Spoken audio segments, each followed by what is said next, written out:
Dear students, in this lecture I am going to discuss about the maximum flow problem. After that, by using the concept of network models, I am going to solve an production inventory problem and production scheduling problem and assignment problem. The point which you have to notice about all these problems is that I am going to use the concept of network models for solving this kind of problem.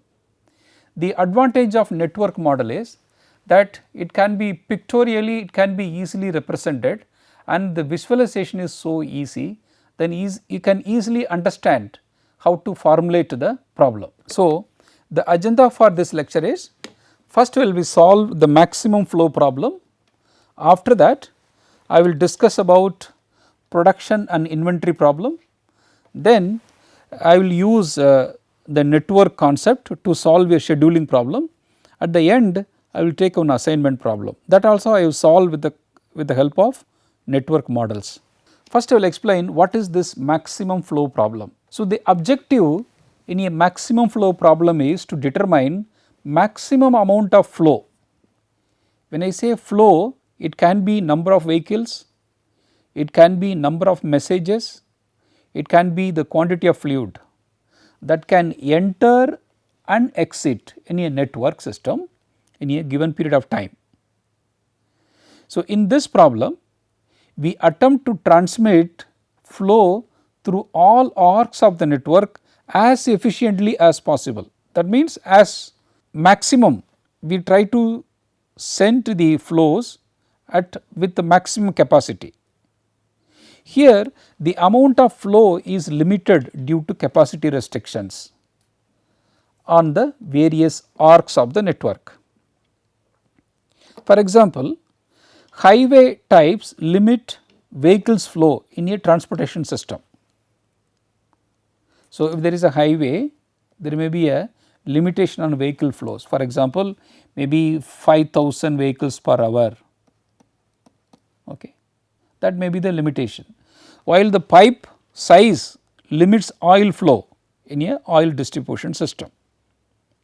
So, the maximum or the upper limit on the flow in a arc is referred to as flow capacity of the arc. Even though we do not specify capacities for the nodes, we do assume that the flow out of a node is equal to the flow into the node. Okay. Suppose this is a node, okay. So, input inflow is equal to outflow, that is the assumption. Now, we can take one example on the transportation context, then we will use the concept of maximum flow problem. Okay. As an example of maximum flow problem, consider north-south interstate highway system passing through a city called A. This problem is taken from this book Anderson et al. So, the north-south vehicle flow reaches a level of 15,000 vehicles per hour at peak times. Okay. There is a highway, okay. The maximum flow is 15,000 vehicles per hour. Due to a summer highway maintenance program which calls for the temporary closing of lanes and lower speed limits, a network of alternate routes through city A has been proposed by a transportation planning committee. So, they need to do some maintenance, they are planning to divert this traffic into inside the city. So, this is a city map, okay. They are planning to divert it. The alternate route, so inside the city, routes include other highways as well as city street. Because of differences in speed limits and traffic patterns, flow capacities vary depending on the particular streets and roads. So, inside the city there may be different capacity because the size of the road may vary and the type of road also may vary. So, now the network of highway system and flow capacities, all the values are in terms of 1000 vehicles per hour for a city A. So, this is a diverted route. So, because initially route is like this, due to maintenance, okay, this is the highway, due to maintenance they are diverting this route inside the city. So, city A north side it is entering, city the same city in the south side it is leaving. Okay. Here the flow capacity is 8000, for example 8 represents 8000 vehicles per hour from node 5 to 7, that is the meaning of this 8. Now we are going to introduce an hypothetical network, hypothetical arc, that is flow over arc from node 7, this one node 7 to 1, to represent total flow through city A highway system. So, why we have introduced this 7 to 1 network? So, if you maximize this network 7 to 1, that is equivalent to maximizing the city highway system network. Okay. So, this X71, when you maximize this, it is equivalent to maximizing the whole network. So, this is maximum flow problem. Maximizing the flow over the arc from node 7 to 1 is equivalent to maximizing the number of cars that can get through the north south highway system passing through city A. That is the meaning of this X71. So, here the decision variables are Xij, amount of traffic flow from node I to j, Xij. What is the objective function? We have to maximize this X71. What is the X71? Arc which I have hypothetically introduced. Then we are going to write the constraints. For each node we are going to write the constraint. For example, constraint for node 1. We have already seen that node 1, what are the outgoing constraints? X12, then X13, then X14.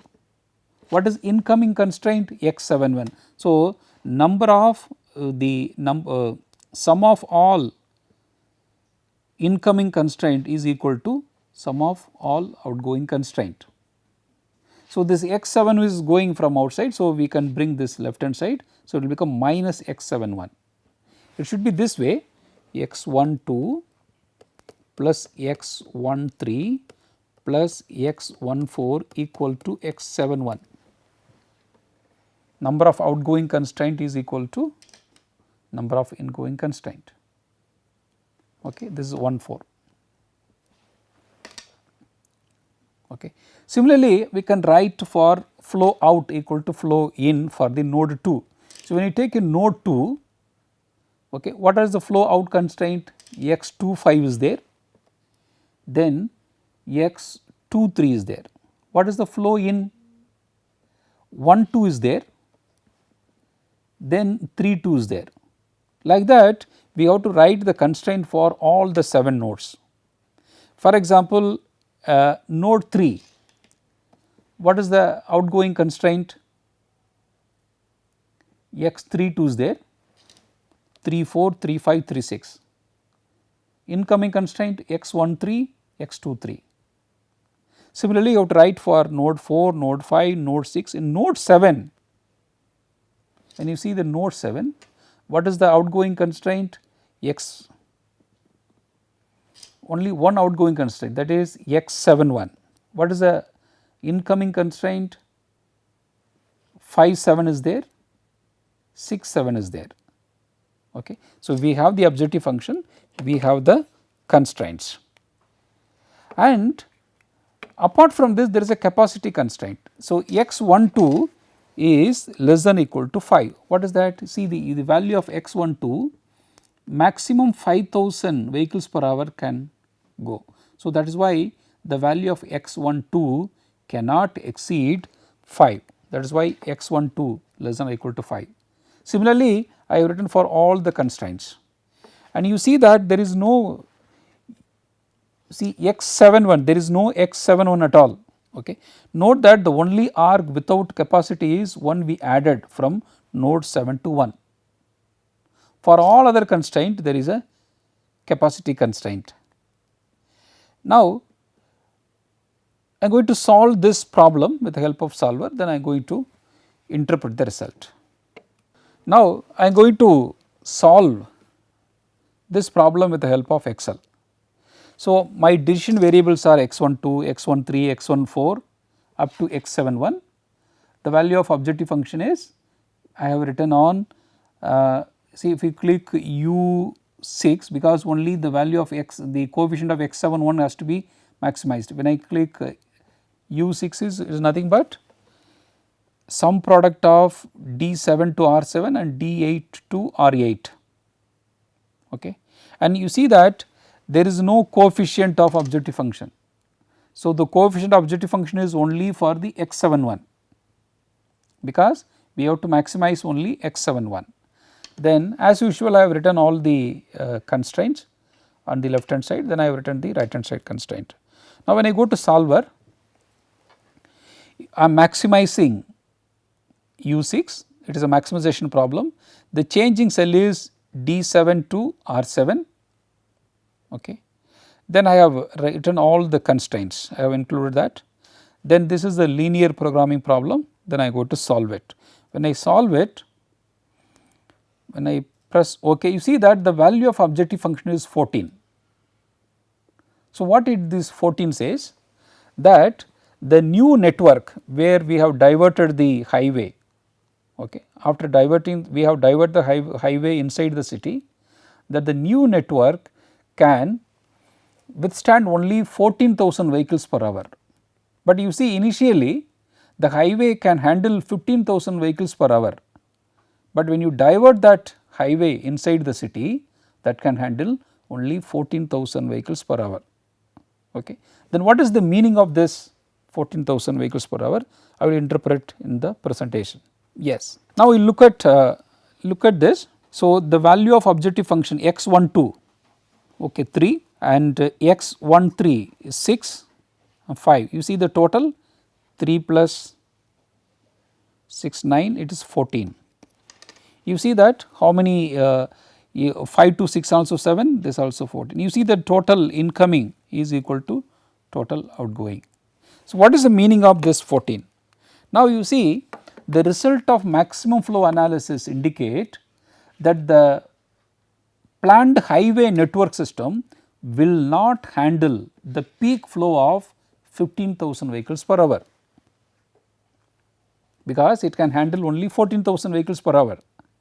The transportation planners will have to expand the highway network or increase current arc flow capacities or be prepared for serious traffic problems, okay. If the network is extended or modified, another maximum flow analysis will determine the extent of any improved flow.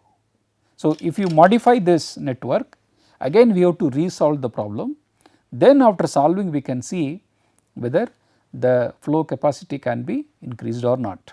The important point which you have to remember is that the maximum flow problem of this section can also be solved with a slightly different formulation, okay.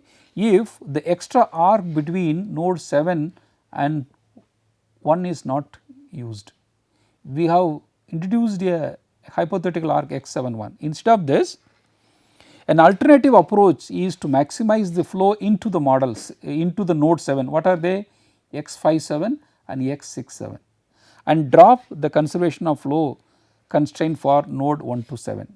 So, what we can do, our new objective function may be this one instead of x17. If you maximize this, again you will get the same answer, 14. Now, I am going to solve a production and inventory problem with the help of network models. XYZ is a small manufacturer of carpeting for home and office installations. Production capacity, demand, production cost per square yard and inventory holding cost per square yard for the next 4 quarters are shown in the table. This problem is taken from this book Anderson et al. So, this table shows the production capacity for all 4 quarters 600, 300, 500, 400, demand is given, the production cost is given and the inventory cost also given. That I have represented in the form of network. What is that? The quarter 1, okay, the quarter 1, you see the production capacity is 600, this is the capacity 600, quarter 2 300, 500, 400, and go back you see the demand nodes. What is the demand? 400, 500. So, 400, 500, again 400 and 400. Okay. Then if you produce in quarter 1 for satisfying the demand of quarter 1, so the production cost is $2. If you stock an inventory, the production cost is $0.25. For the second quarter, the production cost is $5 per square yard. Okay. So, this again 0.25 inventory carrying cost per square yard. Okay. Similarly, in the quarter 3, the production cost is $3 per square yard. Okay. And you see that after the 4th quarter there is no inventory. Okay. This 0.25 represents the inventory carrying cost.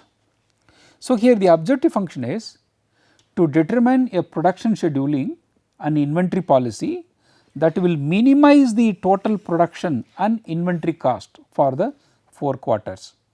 So, we have to suggest how much quantity has to be produced and how much unit has to be stored in the form of inventory, so that the overall production cost is minimized.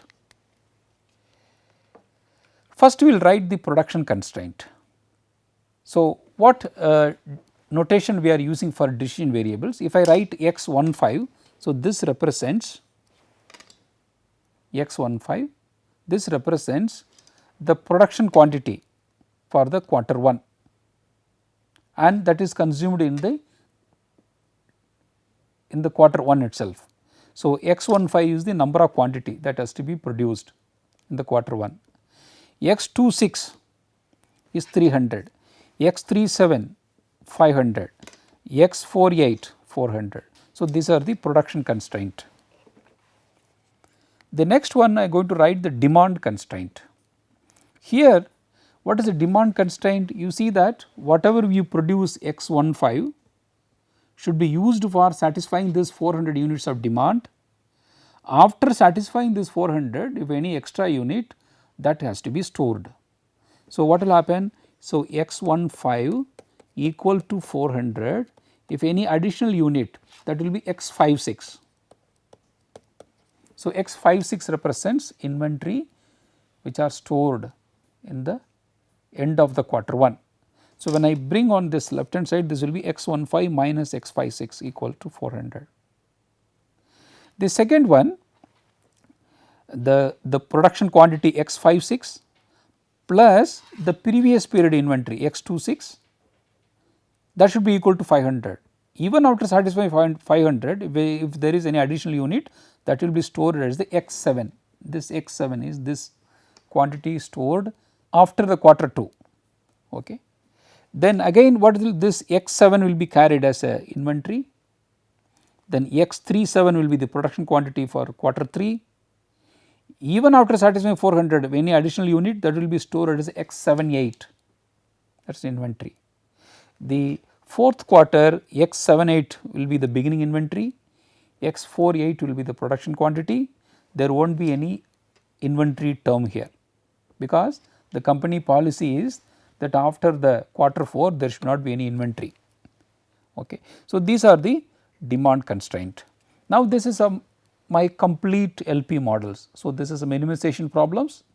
We have the production constraint, we have the demand constraint. So, this problem I am going to solve with the help of solver. The problem which I have formulated I am going to solve with the help of solver. So, I have written the coefficient of objective function, the value of decision variables, I have written all the production constraint and the demand constraint. Now, go to data and solver. So, here the value of objective function is D17. This is a minimization problem. So, the changing cell is B5 to H5. I have written all the constraint. Here I am going to solve, this is a linear model, I am going to change into linear. This is not nonlinear, simplex LP. So, when I solve it, okay, press OK. Now, the value of objective function is 5150. Now, I got the production quantity X15 500, X26 300, X37 700, X48 400. The inventory units are only the first month I am going to stock 200 units. After that I will not maintain any inventory. Now, I will interpret the result into the, I will interpret the result in the lecture. Now, you see that I have got the value of this 600. So, this is the value of 600. So, I have to produce 600 units. So, 400 I will consume for this month, then remaining 200 I will stock as an inventory. The second quarter I will produce 300. Okay. Already we have 300, but the demand is 500. So, already 300 plus 200 will become 500. In the third quarter I will produce exactly what is required, that is 400. Similarly, for the fourth quarter also I will produce only 400 units. I am going to take another problem, that is on production scheduling problem, that I am going to solve with the help of network models. So, that problem is, for the next 3 months a company XYZ estimates demand for a particular product. What is the demand? 150, 250, 300 for next 3 months.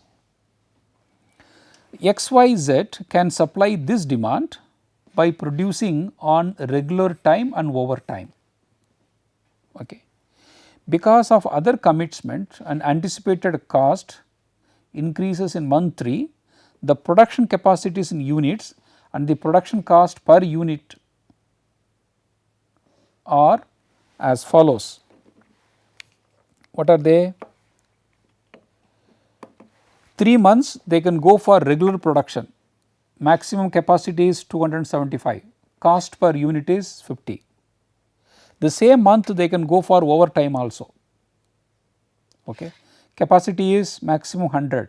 See, the cost for overtime unit is $80. Similarly, for month 1 I can go for regular and overtime. In month 2 also I can go for regular production, overtime production. In month 3 also I can go for regular production, overtime production. Now, the solution which you need to give is, in each period how many units has to be produced in regular, how many units should be produced by overtime. The inventory may be carried from 1 month to next, but the cost of inventory is $20 per unit per month. For example, the regular production from month 1 used to meet demand in month 2 would cost, so $50 plus $20. So, the total is $70 per unit. The same month 1 production used to meet the demand in third month would cost, so 50 normal production plus, because it is stored for 2 times. So, per month inventory cost is $20, so it will become 40. So, 50 plus 40 is $90 per unit. So, the inventory carrying cost is $20 per unit per month. So, what we have to do? We have to develop a network representation of this production scheduling problem as a transportation problem. What we can use? We can use 6 origin nodes. The supply from origin node 1 is the maximum that can be produced in month 1 on regular time and so on. The next one, we have to develop a LP model that can be used to schedule regular and overtime production for each 3 months. Then what is the production schedule? How many units are carried in inventory each month and what is the total cost? Is there any unused production capacity? If so, where? So, these are the questions we need to answer. First, we represent the problem in the form of network. So, what I have done? The production scheduling problem I have represented in the form of network. What is that? R1 represents regular time production period 1. How much we can go for regular capacity? Maximum 275. Then O1 represents overtime for period 1. So, how much we can go? Maximum 300. So, the 50 represents the regular time production cost per unit. This 80 represents overtime production cost per unit. This 150 represents demand for the period 1. This 20 represents if you produce in month 1 and you store it for the next month, the inventory carrying cost is $20 per unit. Similarly, I have written for period 2 and period 3 also. Okay. So, here R1, R2, R3 represents regular time production in month 1, 2, 3. O1, O2, O3 represents overtime production in month 1, 2, 3. D1, D2, D3 represents demand in month 1, 2, 3. Now, the LP formulation for this model is we have to minimize production cost and inventory carrying cost. When I say production cost, that includes regular production cost and overtime production cost. For example, the month 1 R1 D1 represents number of quantity produced by regular production, that is R1 D1. Okay. So, 50. O1 D1, that is 80, number of unit produced through overtime. This 20 D1 D2 represents inventory carrying cost. So, this one, so this term is for period 1. Similarly for period 2 this, similarly these terms for period 3, 60 R3 D3 and 100 O3 D3. Then same way there is a production constraint and demand constraint. Production constraint for regular R1 D1 maximum 275, this 275, O1 D1 100. So, this is for month 1, month 2, month 3 production constraint. Then what is the demand constraint? As usual R1 D1 plus O1 D1, that will be used for meeting this 150 demand. If any additional unit, that will be D1 D2 will be stored as a inventory. So, that is brought on the left hand side. So, minus D1 D2. Similarly, I have written for the period 2 and period 3. So, this is our complete production scheduling problem. Now, I am going to solve this problem with the help of solver. Now, the problem which I have formulated, I am going to solve with the help of solver. So, I have written as usual the coefficient of objective function, the value of decision variables and the constraints and the objective function. So, when I go to data, go to solver. So, this is a minimization problem because we have to minimize production cost and overtime cost and inventory cost, and the changing cell is B4 to I4. Then I have written demand constraint and production constraint. This is a linear programming problem. If I solve, so the value of objective function is 46,750.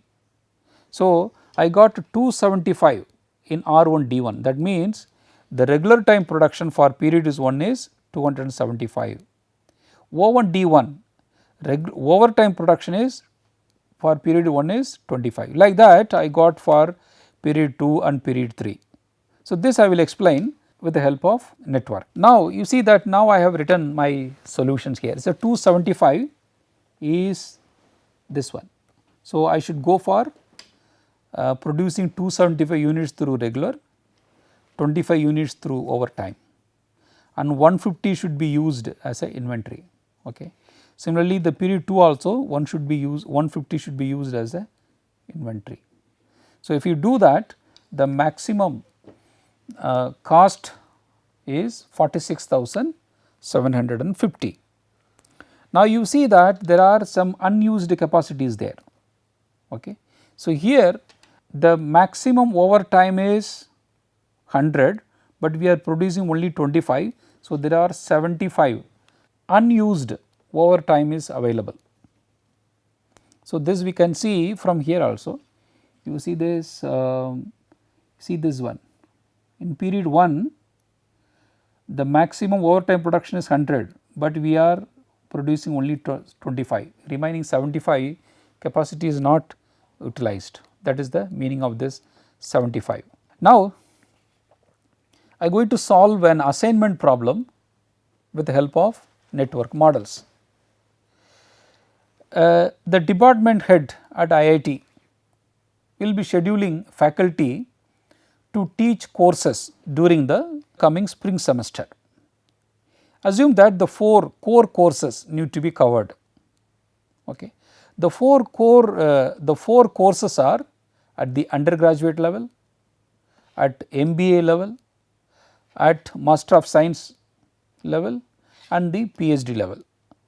So, the 4 professors will be assigned to the courses, with each professor receiving one of the courses. So, student evaluations of the professors are available from the previous term. So, the student feedback is available in the scale 1 to 4. Based on the rating scale, 4 means excellent, 3 means very good, 2 means average, 1 means fair and 0 means poor. The average student evaluation for each professor also shown in the next slide like this. So, what is this meaning? The professor A, the average teaching score is 2.8 for undergraduate courses, right. So, for MBA it is 2.2, for MS it is 3.3, for PhD it is 3. Like this for all 4 professors is given, but you see the professor D is not teaching any subject for PhD level courses. So, the professor D does not have PhD and cannot assigned to teach the PhD level courses. Now, the problem is, if the department head makes teaching assignment based on maximizing the students' evaluation ratings over all 4 courses, what staffing assignment should be made? If the HOD thinks that the student score has to be, that is student satisfaction has to be maximized, for each professors which course has to be allotted? Okay. Whether the professor A should be allotted for UG course or he should be allotted for MBA course or MS and PhD. So, now this is an assignment problem. So, this I am going to explain with the help of network. Say for example, the professor A can take UG, MBA, MS and PhD. B also can go for UG, MBA, MS. Professor C also can teach UG course, MBA course, MS course and PhD level course.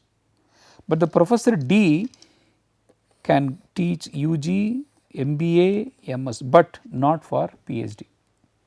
Okay. So, this is the representation of network models for a assignment problem. So, how I written this 2.8? If the professor A is teaching for UG, so this will be AUG is 2.8. Okay. So, AMB, okay, this do not write this, AMB is 2.2 MB. So, 3.3 AMS, this is only PhD. So, PhD. Like this I have written up to 2.5, but you see that here we did not include that variable. So, this is my objective function. And what is the supply constraint? One professor can teach only one course, whether he can teach for UG or PG or MS or PhD. So, that is why this AUG, AMB, AMS, APhD should be less than or equal to 1. Okay. Similarly, the professor B can teach any one course, similarly professor C and D. And other thing, the demand constraint.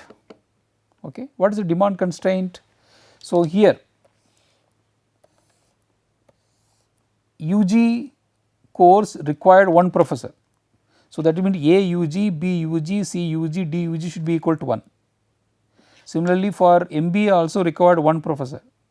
So, A MB, B MB, C MB, D MB equal to 1, but for similarly for MS also. But the last one you see that A PH, B PH and C PH, that should be equal to 1, because the professor D cannot teach for PhD level course. This is equivalent to our demand constraint. So, now this is my complete LP problems for the assignment case. This I am going to solve with the help of solver, then I am going to interpret the result. Now, I am going to solve the formulated problem with the help of Excel. So, I have written decision values, coefficient objective function, the value of objective functions as usual. Here when I solve with the help of solver, so data and solver, here I have to maximize the student satisfaction. So, it is a maximization problem. The changing cell is D4 to R4. So, even though I have written less than or equal to, I can write equal to also. So, when I solve this one,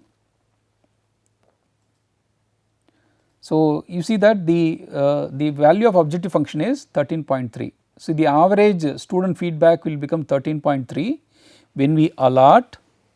See, for professor A, the MS course has to be allotted.